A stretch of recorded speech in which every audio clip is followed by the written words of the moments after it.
tonight. I'm Selena Schaefer. Tommy Lopez has the night off. We now know the identity of the man killed in an afternoon traffic accident in southern Lowndes County. Lowndes County Coroner Greg Merchant tells us 24-year-old Javarius Antwain Jackson of Crawford died of injuries sustained in the crash on Highway 45 alternate, about 2 miles north of Crawford. State troopers say it appears the driver of the Nissan Maxima changed lanes in front of the 18-wheeler in order to turn into the median.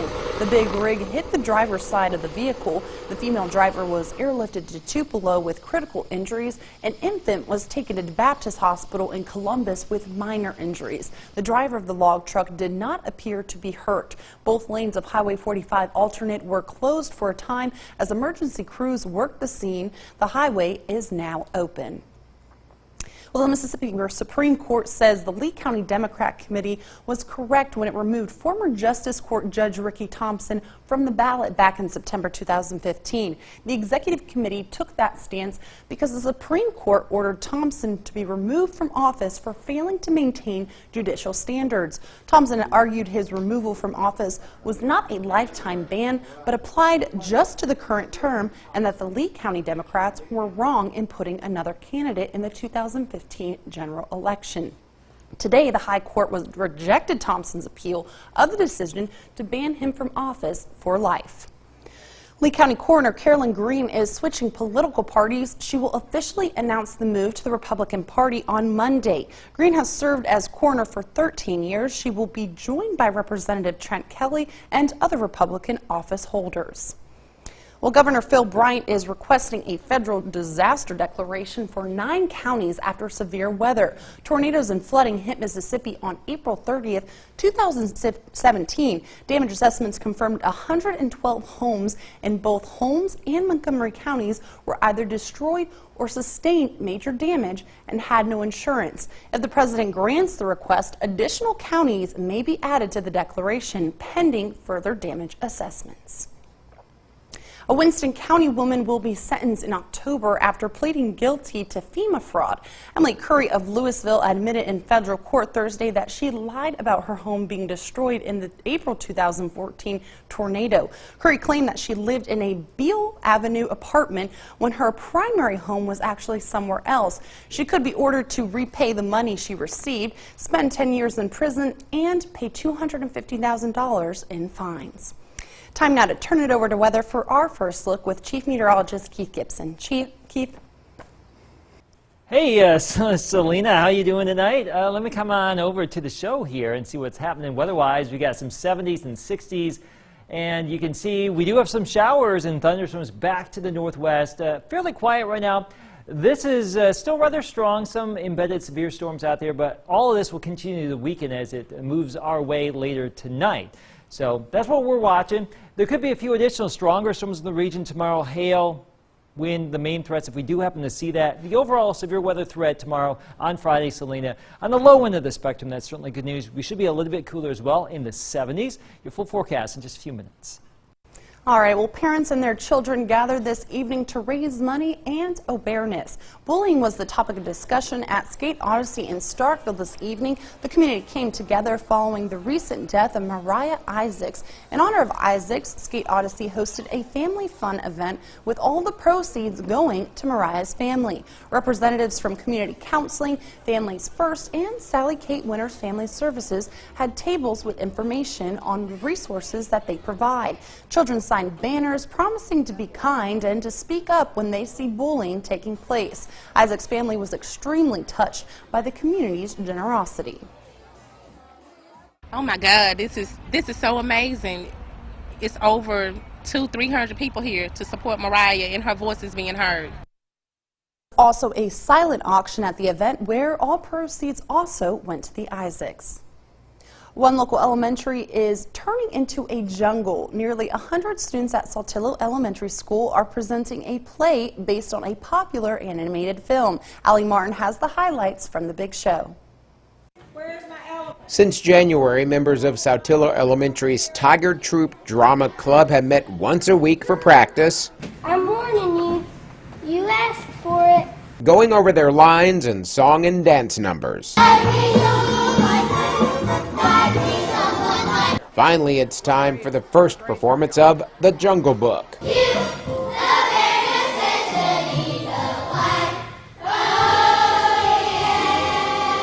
Saltillo Elementary drama teacher Diane Lute says there are a lot of challenges bringing such a well-known movie to the stage whenever so many actors are involved. Our stage is small for 90 kids, and making sure that every character is seen by the audience, and just keeping control. Sometimes on stage is interesting, but the neat part is watching all the kids come to life on stage, enjoy the songs, and enjoy just being a performer and being something that they're not, being somebody else besides themselves. Drama Club members are not the only students impacted by this play. As a member of the whole school's initiative, Saltillo Elementary has incorporated the jungle theme into every subject. Some of our third grade classes are actually doing a Jungle Book wax museum. So they're actually studying the characters, the different animals in the jungle, the birds, the plants and things. A lot of the other classes have brought in their math curriculum in to study the different things, science and studying the jungle, the rainfall. The young actors enjoyed having the Jungle Book as part of their curriculum, but most of all, they've had a blast bringing the story to life on the stage. I got to meet a whole lot of new people, and since I'm new to the school, that was definitely very helpful. And so it was just fun working with everyone, and I just love who I am in the play, and I just really just want to keep it going. You just get to do stuff that you wouldn't really do much of at home or anywhere else. The Jungle Book runs Thursday and Friday night at Saltillo Elementary. Allie Martin, WCBI News. It also takes a lot of parents volunteering to help make costumes and set pieces for the Tiger Troop Drama Club. Well, the end of the school year means final exams and projects, the kind of thing that strikes fear in the hearts of many students. But for one class at the Mississippi School for Mathematics and Science, it's all fun and games. Well, almost. Their final research project involved designing and creating a video game. This afternoon, they made their presentations. It was actually really neat to, get behind and see what, the makers of our games, have to do and go through. We look at a lot of things and think, wow, this is really simple, and then we get to it and, we spend, 36 hours working on a single function. It wasn't all fun. Students were also graded on their games. We're watching some showers and storms back to the northwest. There's Memphis right there. We tilted this into 3D mode, so there is some strong activity in this, not severe. It's pretty good downpours. We do have the chance for some rain around here later tonight and tomorrow. We'll have the full forecast now.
Hey, Eric, I just got a text message that came through from Robert. Did you get the same thing? He said that to call Tony and see if he'd let us talk to his wife because apparently Aberdeen replaced the superintendent tonight.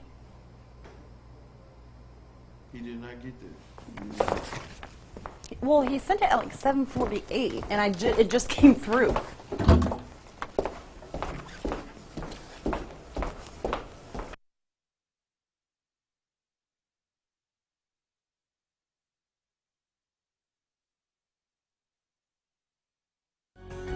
Your first alert weather forecast with Chief Meteorologist Keith Gibson.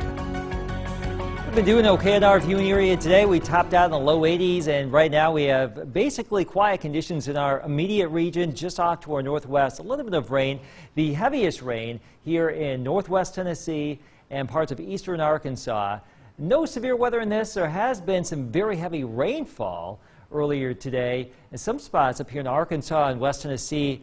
At least as far as the Doppler radar estimate, over 3 to 4 inches of rain. Now, this line of storms and showers goes back down to the southwest. This will continue to weaken as we go throughout the course of the evening and overnight hours here. So we don't have to worry about severe weather tonight, but after midnight, we'll have a chance for some showers and thunder showers around here.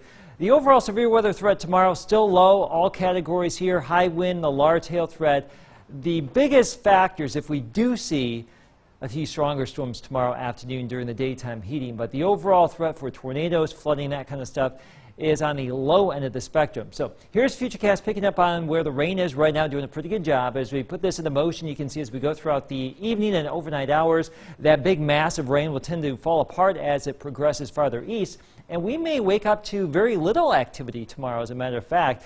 But during the daytime heating, we'll bubble up some additional showers and storms and get back into the mid to upper 70s. And you can see that with Futurecast here around noon and thereafter, a better chance for some of these storms. The better chance for some of those isolated strong storms along and southeast of the Natchez Trace. Not everyone's going to see some of these storms, but they'll be out there. And then the bulk of the activity will go away tomorrow evening. Some of these clouds will tend to linger Friday night into Saturday morning, then we'll clear it all out, and we're looking at some pretty nice weather just in time for your Saturday. This is our Alpha Insurance time lapse from Columbus and Tupelo this evening. You can see the setting sun right there, some of those friendly clouds moving on through.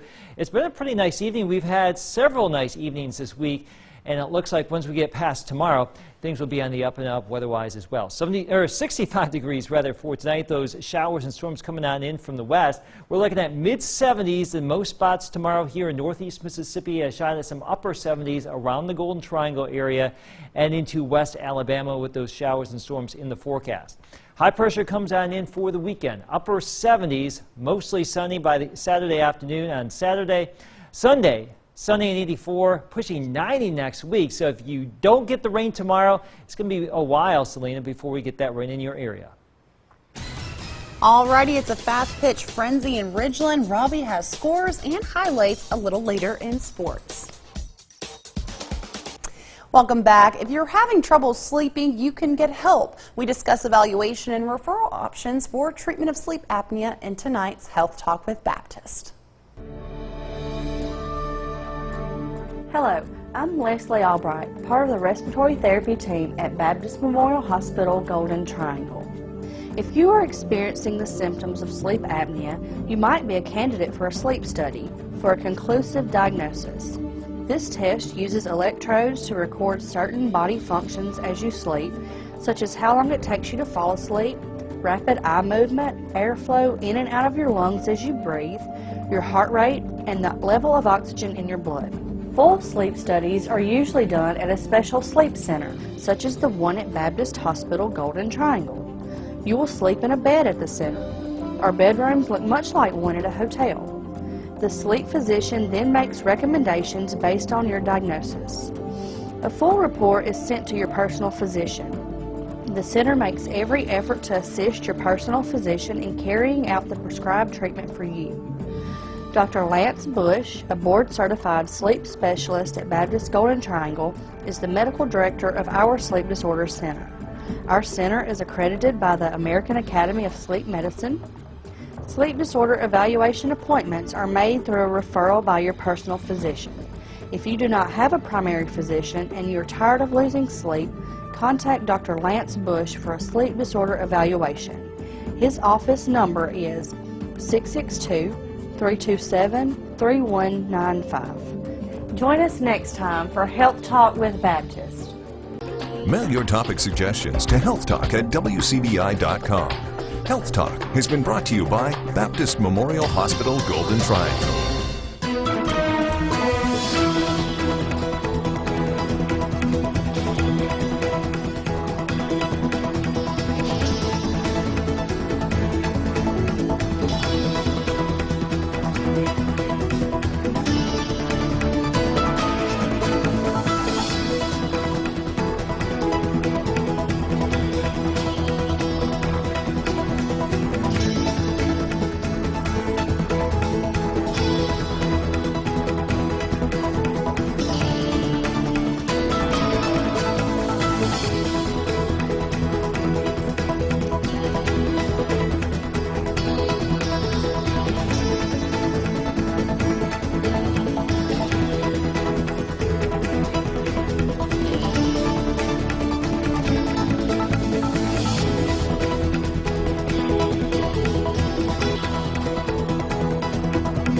WCBI Sports with Robbie Donahoe.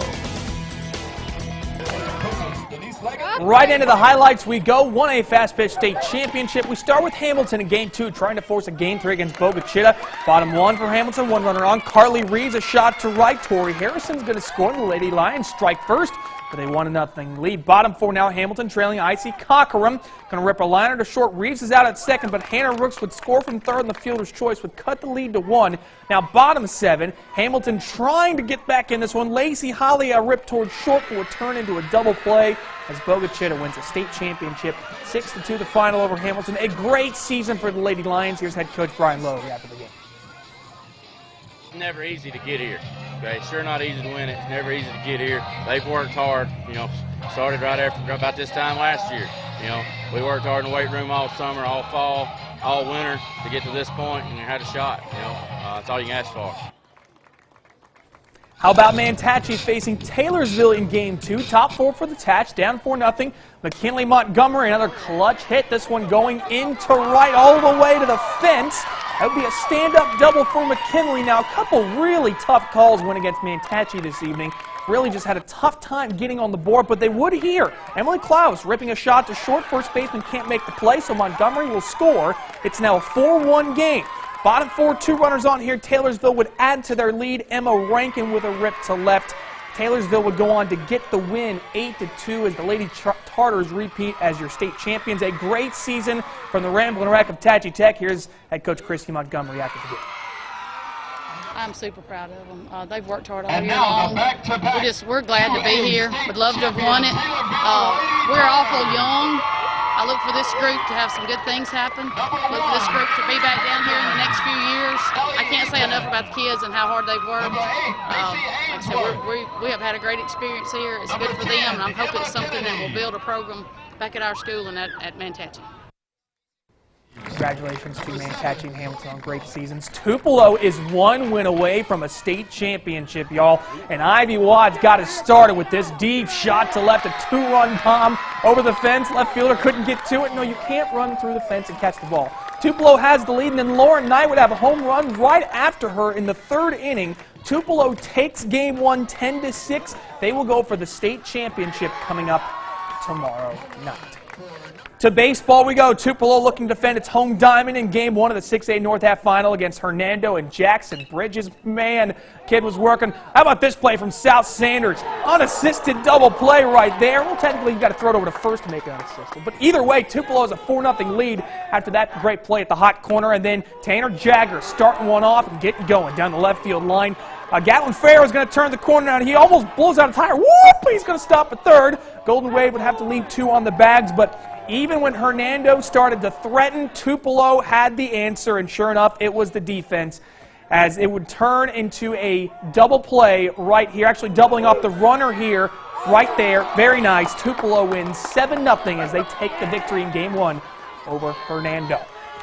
How about this finish from Moorville and Kossuth? A pitcher's duel between the Troopers and the Aggies. Starting things off in the bottom of the 6th, Andrew Pugh trying to get it started, but Moorville had several opportunities, couldn't get a run home. Nick Wiltshire, And my goodness, Trace Henry were throwing straight fire in this game. We were scoreless into the bottom of the 7th when Henry drew a 2-walk in the bottom of the 7th, gets a great jump and steals second. So Henry's at second.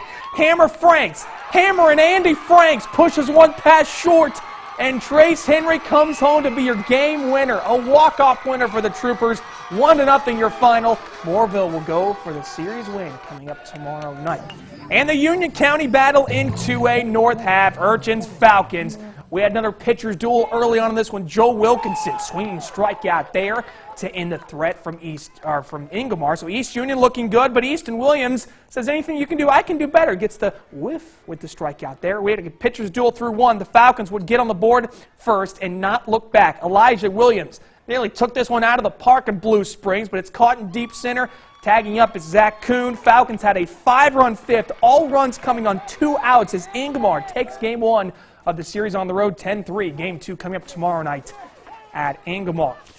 And other playoff baseball scores, Oxford wins in a walk-off by Jacob Melendez. New Hope rallied from a 4-0 deficit. Corinth wins in a thriller in 9 innings, 6-5 over Ripley. Smithville and Nanawaya, they take game 1 in their best-of-3 series. And Wyona Christian, congratulations to the Stars, as they are your AA MAIS North Half champions. They will go for the state title next week. That's it for sports. Last look at your forecast is next. Showers and storms to our west, Selena, right now. That will continue to move east and weaken after midnight, so there could be some rain later tonight. A chance for a few stronger storms in the afternoon tomorrow. 60% chance of rain, and then we warm things up as we get into the end of the weekend. Definitely warming things up. Put out the sunscreen and the sunglasses. There you go. All right, thanks for joining us, guys.